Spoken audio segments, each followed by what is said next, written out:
Sorry, he interrupted. The program here is advisors, consultants, DGs. We give them security team also. Very much.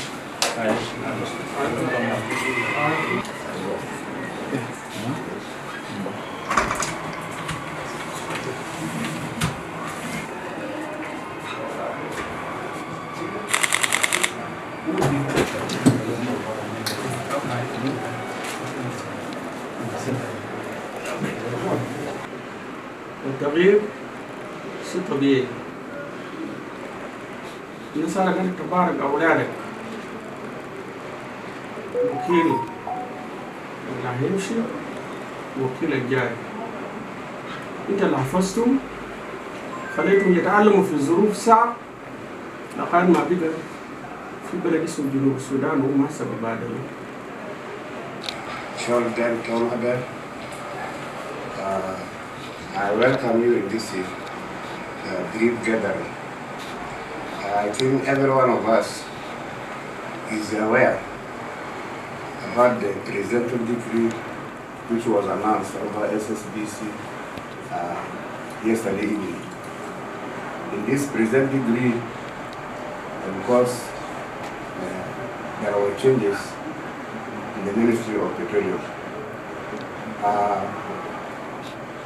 The former Undersecretary, Engineer Deng Thong was relieved from his position as Undersecretary of Ministry of Petroleum. And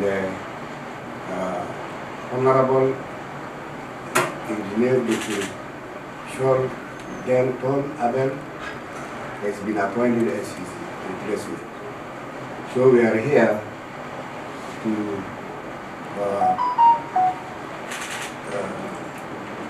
receive the new Undersecretary and the pay farewell to the outgoing Undersecretary. Dr. Chol, you are most welcome. You head the Ministry of Petroleum as Undersecretary and as well as accounting officer. On behalf of all the staff, I assure you we will be embracing teamwork.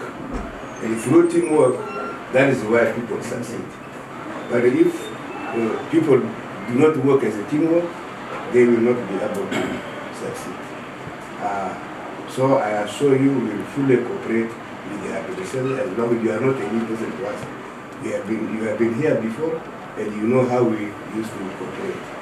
So without going further, I welcome you very much as an accounting officer and Undersecretary of this ministry. It is a pleasure for us SDG to be witnessing this moment, the moment of the brotherhood. The two brothers of ours. We say brother because in the sense that they know each other and we know them, and they exchange also this handover twice, so it becomes like a brother thing. We are so happy for that. I can say that to the outgoing Undersecretary, thank you for your time and your leadership for the last 2 weeks that you have shown to the ministry, all and to the country. As we say that changes is there normal. His Excellency the President has a plan for each and every one of us. He gave you the chance and also he's removing you now, giving you maybe another chance in the future. So we wish you all the best. Yeah. You see, your first term as the Undersecretary in the Ministry of Petroleum, you faced different challenges. DPOP was in shutdown mode, SPOP was operational, GPOP was operational, but DPOP constituting to more than 65% of the daily productions of the country carries a big chunk of the revenue that you could have used to implement most of the projects here at the Ministry. And that one was not there, which means you were limited in terms of resources, which also translated to the way you handle the welfare of the employees of the Ministry of Petroleum. Your second term was short-lived, less than 1 week, and you were removed. This is your third term. We pray that it will be a bit longer, so at least it gives you time. And the good news is production is ongoing now. DPOP today is producing 100,000 barrels per day. You have SPOX producing, GBOX producing. Yes, the challenges, operational challenges are still the same. The Sudan crisis is still threatening operations in South Sudan welfare. But those are challenges that has to be managed by the team at the Ministry of Petroleum under your leadership as the accounting officer of the ministry. So, as has been said by my colleagues, the team were here committed, ready to support you and to work with you. The success of the team is a success as the accounting officer. I've never seen the name of a DG being put in the social media or in the newspaper for increasing production. It's always the accounting officer. But the accounting officer only achieves based on the performance of his team. And the performance of his team depends on how technically they're stronger and how you're taking care of it, from the lowest to the highest within the institutions. So, congratulations once more. Welcome to the ministry. The team is ready to work. As for my brother, Engineer Deng Thong, we thank you for the time that you have saved for the ministry. We've learned a lot from you, your patience, your commitment to the ministry. Each and every administration has its own challenges, and people analyze those challenges in their own perspective without knowing the pressure that comes with it. Okay? The challenge that you see as an accounting officer, us seeing at the Petroleum Authority, we see them differently. You are exposed to different pressure. You are exposed to expectations of your employees. You are exposed to the expectations of the leadership, of your community, even of your own family. These are all pressure that people at the lower level don't see. And when some decisions are not going the way that meets the expectations of the employees, people start complaining. But those are all attributes of leadership. You have to understand and you have to deal with it. So your removal does not mean you've done something wrong to the presidency or the country or at the ministry. It's just a normal change that usually happens within institutions. We wish you all the best, and I personally urge you to work with your brother, Dr. Chol, to ensure there's a smooth transactions of handover, and also all communications that you were handling before. Those communications should continue. What we are handling is a national project, it's a national resources, it's not a private sector. Civil servants and ready to receive and to say farewell to who is going out and who is coming in. All of us have heard the president saying he is looking for somebody who will deliver the program he has in mind. And yes, he is constitutionally bound to be responsible for the lives of people of South Sudan. And this is what keeps him awake all the time long. Look for what he is saying. Look for good person who can deliver. So all of us, those civil servants, and those who are being given a responsibility to deliver, they will not deliver in the vacuum. They will deliver what is being done by the officials they get in those places. The oil industry is an industry which keeps oil, but with the specializations. And I am on record that it takes those with a special caliber. It is a capital-intensive industry.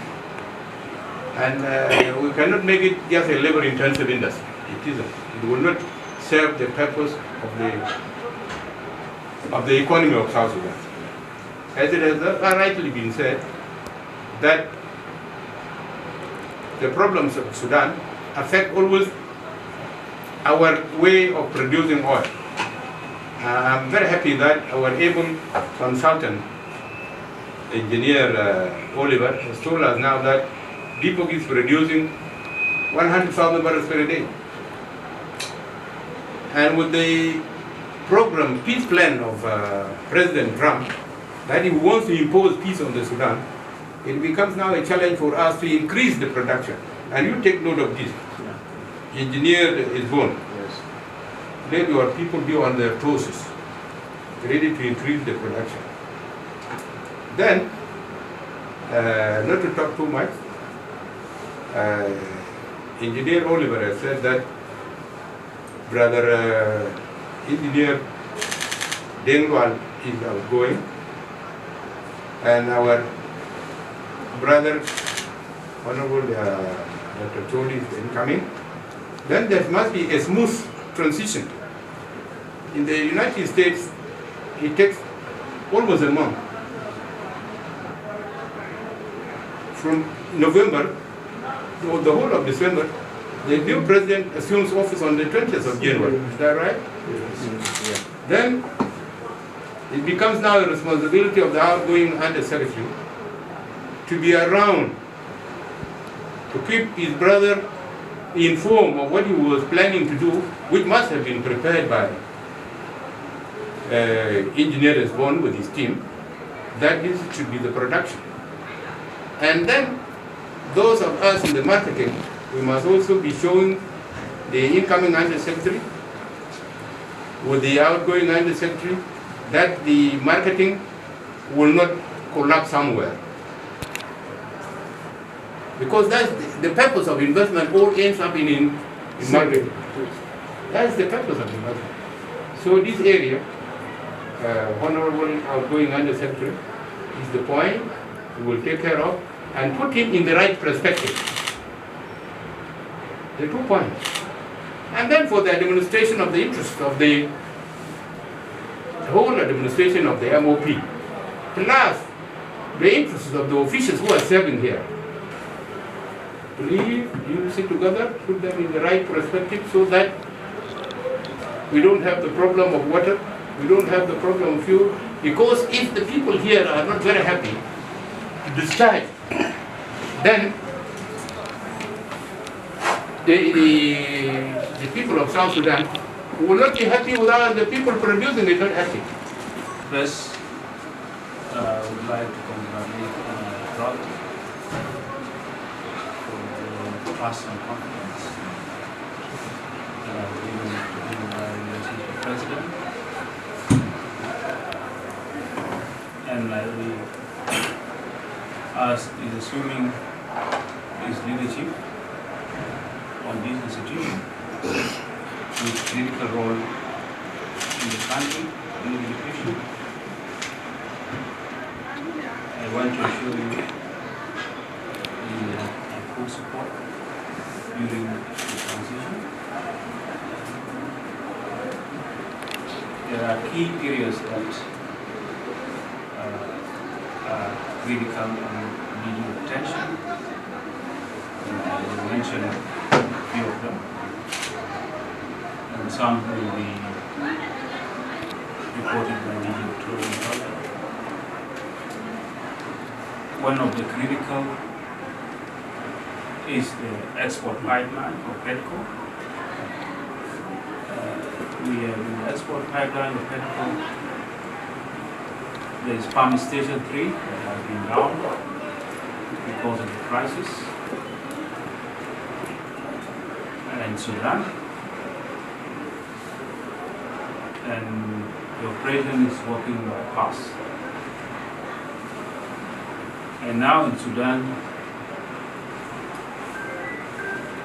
the winter season is approaching, and if it's not resolved, it can affect the pipeline project. So it's something that we are working with the team, prepare a team and engage the warring party in Sudan how to form a joint technical team between two countries. So I need you to continue the issue of this critical. Another issue is about the loan, the advance, which I would direct to the leaders of the country to ask the foreign partners to give advance 3 billion, and which I have written to them. The first letter was 27th October. The second one was 31st. We addressed CNPC to give a loan against Petronas with participation interest, 1.5 billion, and ONGC to advance against participation interest of Petronas, 1.5 billion. I think this is only it needs very good engagement with partners. And I think similar thing we have done it in 2013 when we asked CNPC and Petronas. And it took us 1 year to negotiate that loan advance against Petronas. We started in 2013 until 2014. They paid the government 1.5 billion. It was done during our former Ebola Undersecretary. Honorable Mr. Ache, and Mamulino was DG. So it has been a practice, and it needs cordial engagement. And even if you can go to the headquarters to engage the leadership of these partners, and this is the only thing that can rescue the situation. As you know, the production expenses of the government are huge. It will not cover all the government expenses. So this is the plan, and we have over it. And should you need my support, I'm available to in this area because it's engagement that we have started. Another important project is refinery. We initiated the refinery with one of the company, a US-based company, and we are already okay the land, and we are in the process. The feasibility study has been completed. And so the investors that is interested will need assurance from the government, the leadership of the country, that their investment will be protected. So also it's one of the important, and you know, refinery is a capital intensive project, so it needs engagement also. Your involvement as a leader is important to support the refinery. We have railway connection. And you know, we have been facing logistic challenges to the oil field. If we bring the good from the material from Mombasa, then we have challenges to transport from here to Unity or Targets. Some of good are taken airlifting, cargo, river transportation also, that is very challenging for the vendors or contractors. So for me, I suggested, and this is what we have been pushing, it's not a mandate of the Ministry of Petroleum, it's under the Ministry of Transport, but to release us in this situation, because railway is multi-purpose. It can use to transport goods, it can use to bring the material. In case of any shutdown, you can use it. So the proposed railway is from Djibouti to Ethiopia. There is already existing railway connection. So we should take from Ethiopia, Pagak, Following Malakal being the bridge to Unity oil field, then Tarjas, Wow, then Juba. Now, we managed to construct this, and this project is a feasible project that can pay itself, because you can put a toll in the border, and any truck, even the crude oil,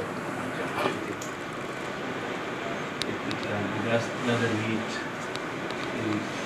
It's only the commitment from the government to convene the investors. Physical project that can pay itself, because in multi-purpose you use it, import and export. This is one of the projects that already we have been preaching to the government. To my colleagues in the Ministry of Petroleum, advisors and DGs and consultants and all the staff,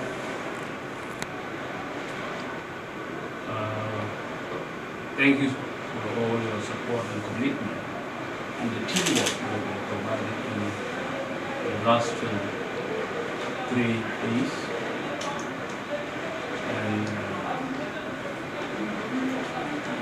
And we want to give a special thanks to the Petroleum Authority, because before exactly 1 week we had an incident where 2 fields were shut down, Idlib and Jebel due to the drone attacks. The Petroleum Authority, I instructed them to mobilize the team of Sudanese engineers that were traumatized, and they evacuate the Idlib. And the condition they gave us is for us to mobilize technical engineers from South Sudan for them to give moral support. Otherwise, we will stop. And the limit was only 4 days. If we don't resume within 4 days, the pipeline will give, and then it will take us another 1 year, 2 years. First and foremost, let me take this opportunity to give my gratitude to Almighty God and to the President of the Republic of South Sudan, His Excellency General Salva Kiir Mayardit, for the trust he has bestowed upon me, appointing me as the incoming Undersecretary of Ministry of Petroleum. I would also like to take this opportunity to give a vote of thanks to my colleague Engineer Deng Thong Abel for having served the Ministry of Petroleum for the last 1 year and 2 weeks in his capacity as the Undersecretary of Ministry of Petroleum. As we all know, there is only one appointing authority, and that is the President. So, appointment, relief and reappointment are in the hands of the leadership of the country, and that is His Excellency the President. At our personal level, me and Engineer Deng Thong, we are colleagues, we are brothers. We have been working cordially for more than a decade, but our relationship goes way back to the time South Sudan was still in its liberation struggle. So we have seen it all, from pre-independence to post-independence through independence. I'm elated to be in your midst today, not as a boss, but as a colleague, friend, and a brother.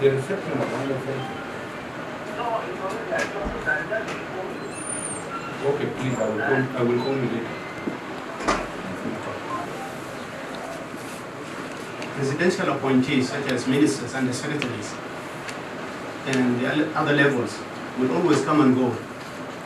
But our loyalty, all of us, whether we're civil servants or political appointees, will always be to God Almighty, our beloved and able President, and our country, Republic of South Sudan. In the process of nation building, each South Sudanese has a national role to play. And therefore, all the contributions from each and every South Sudanese is valued.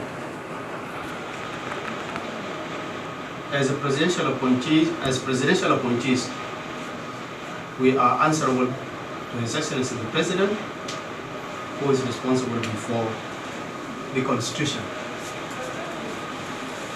And we work cordially with you, the civil servants. All the roles are well spelled, whether in the Constitution or in the other bylaws that the country has.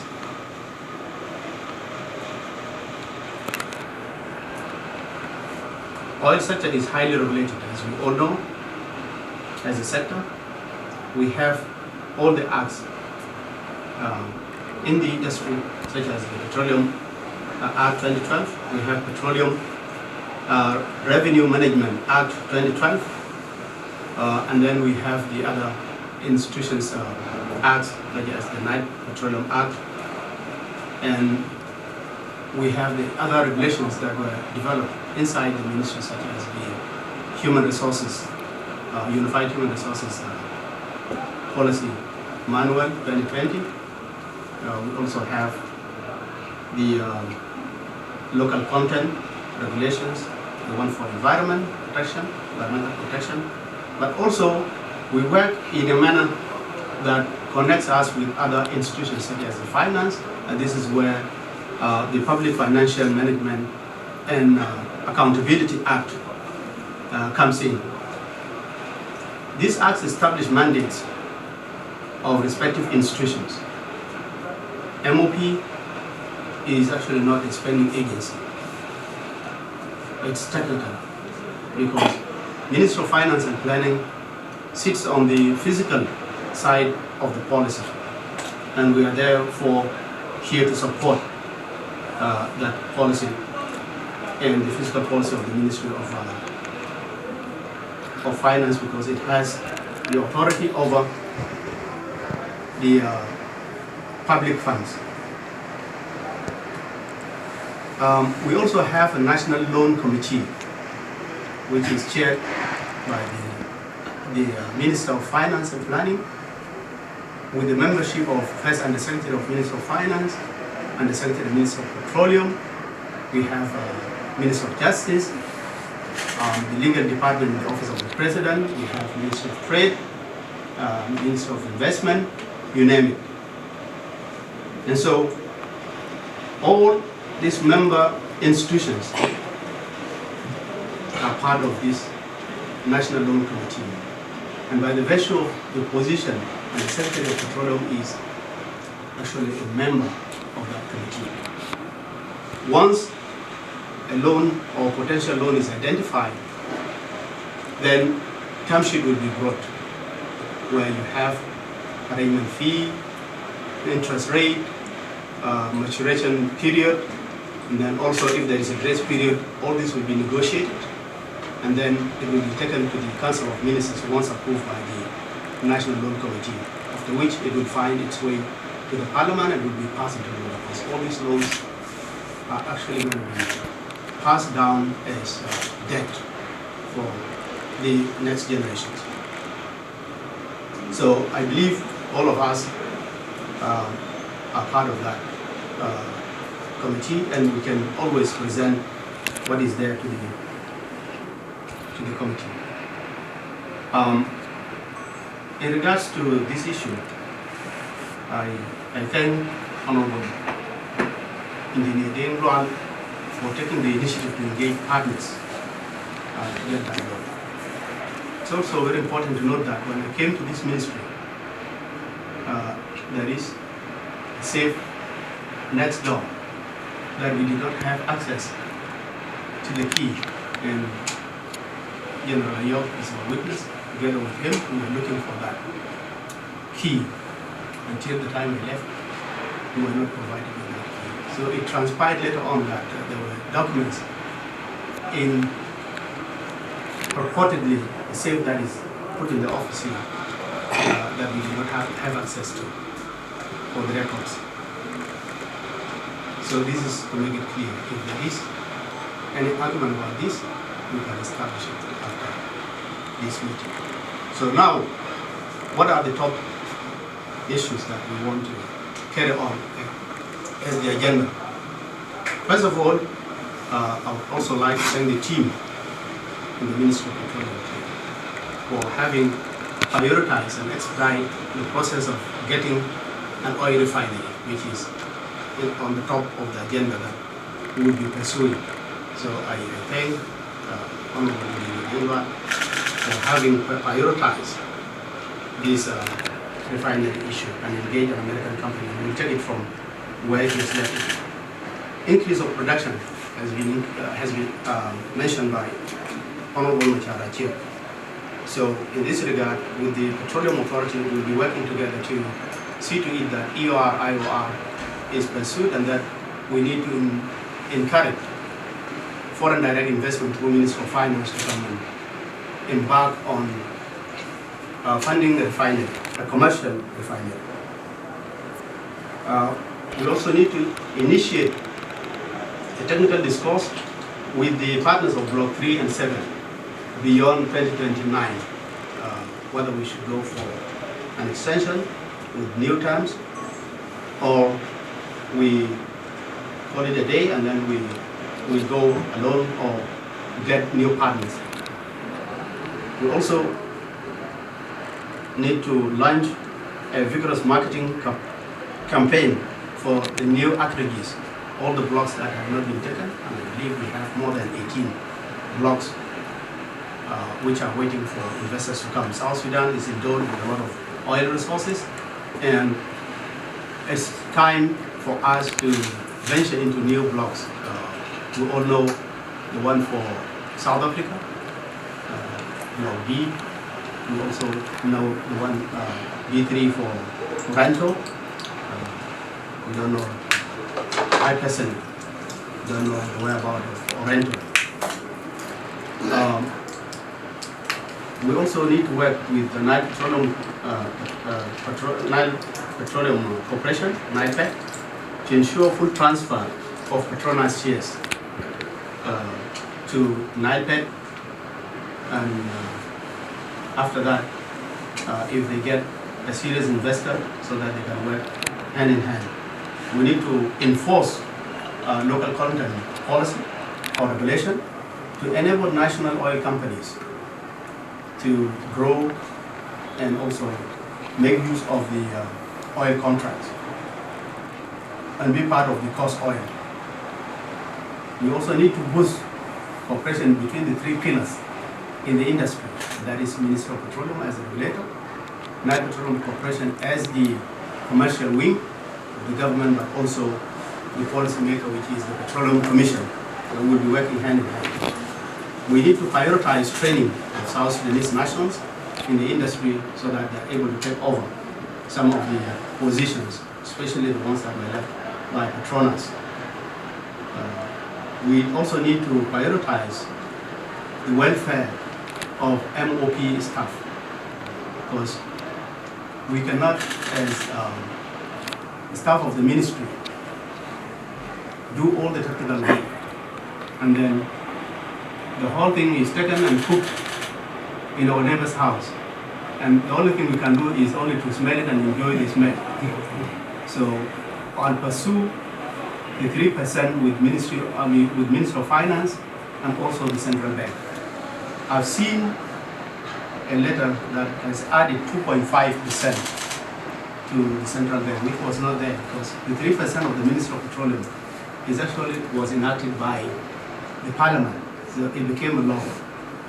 But somehow, one of our colleagues went and wrote and added 2.5. So maybe this is one of the reasons why this 3% is delayed. But we know that we have 3% for the Ministry of Petroleum, 3% for the producing communities. We also have 2% for the producing estate or area. We have 1% for the future generation. So we will prioritize this.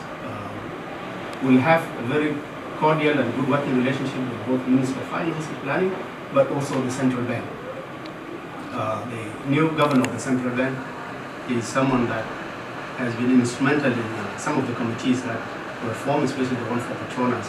And whenever we were going last year for follow-up, he was the one handling this issue of the 3% for Ministry of Petroleum. This is very important to mention because in the Ministry of Petroleum here, issues to do with cost of living, tickets, clothing allowance, that has been dragging on from 2023, some of which we paid during my first tenure last year. We paid part of the tickets, we paid part of the clothing allowance, but we ran short of money, as mentioned by Honorable Consultant, because we lost 65% of the revenues at the time because depot was not producing. And so now with the production being back, I can assure you that the welfare of the staff of Ministry of Petroleum will be taken care of, and it is one of the priorities that we will embark on.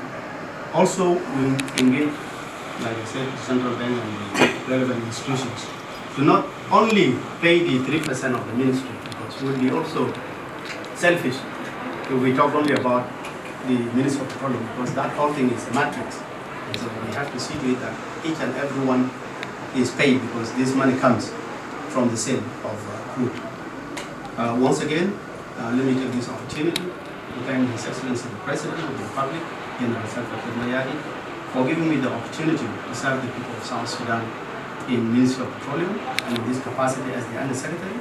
But also I appreciate my colleague, Honorable Engineer Deng Thong Abel, for having exerted all the effort to see to it that resumption is back and that the incident that took place is actually addressed and that teams were sent on time. We see to it that the oil is flowing. So, Engineer, we thank you for this remarkable work that you have done to keep production flowing and for all the efforts that you have exerted all along your work in the Ministry of Petroleum, from being a junior engineer to the Undersecretary. And let me assure you that I'll continue to engage you as a colleague and as someone who has been in the industry for some time, so that there is a smooth transition, as mentioned by both Engineer Oliver and Honorable Chip, for that matter. I'm here once again to work with all of you in the ministry as